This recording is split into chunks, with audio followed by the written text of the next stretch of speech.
দক্ষিণ আফ্রিকার বিরুদ্ধে টেস্ট সিরিজে নেই ঈশান কিষান, বদলি ঘোষণা করে দিল বোর্ড। তো চলুন আজকে ভিডিওর মাধ্যমে জানবো কেন এই সিদ্ধান্ত। তার আগে চ্যানেল নতুন হয়ে থাকলে চ্যানেলটি সাবস্ক্রাইব করার অনুরোধ রইল। ব্যক্তিগত কারণে ভারতীয় দল থেকে ছুটি নিলেন ঈশান কিষান। টেস্ট সিরিজে খেলবেন না তিনি। ভারতীয় বোর্ড জানিয়ে দিয়েছেন ঈশানের বদলে দলে নেওয়া হয়েছে শিখর ভারতকে। ভারতের দলে খেলার জন্য তিনি দক্ষিণ আফ্রিকাতে এখন আপাতত রয়েছে। ঈশান বলে দিয়েছেন ঈশান ছিল দ্বিতীয় উইকেট রক্ষক হিসেবে খেলত। রাহুল প্রথম একাদশের সুযোগ দেওয়া হতো। 26শে ডিসেম্বর থেকে শুরু হবে প্রথম টেস্ট। 2 ম্যাচের সিরিজ শেষ হবে 7 ডিসেম্বর। 2টি টেস্টের জন্য ঈশান ছুটি নিয়েছেন। তার জায়গায় ভারতের দলে যোগ দেবেন। রাহুল দলে ফেরায় এই সিরিজ দল থেকে বাদ পড়েছিলেন ভারত, সেই তিনিই আবার সুযোগ পেয়ে গেলেন। ঋষভ পন্থের চোট থাকায় ভারতীয় দলে উইকেটরক্ষক জায়গা ফাঁকা।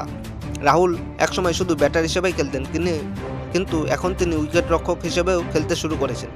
তাই এদিনের ক্রিকেটে এবং টেস্টে ভারতীয় দলে উইকেটরক্ষক হিসেবে প্রথম পছন্দ রাহুলই।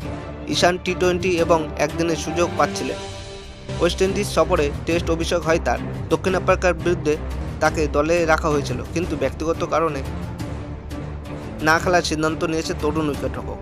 তো বন্ধুরা, আপনাদের কি মতামত অবশ্যই নিচে কমেন্ট বক্সে কমেন্ট করে জানাবেন।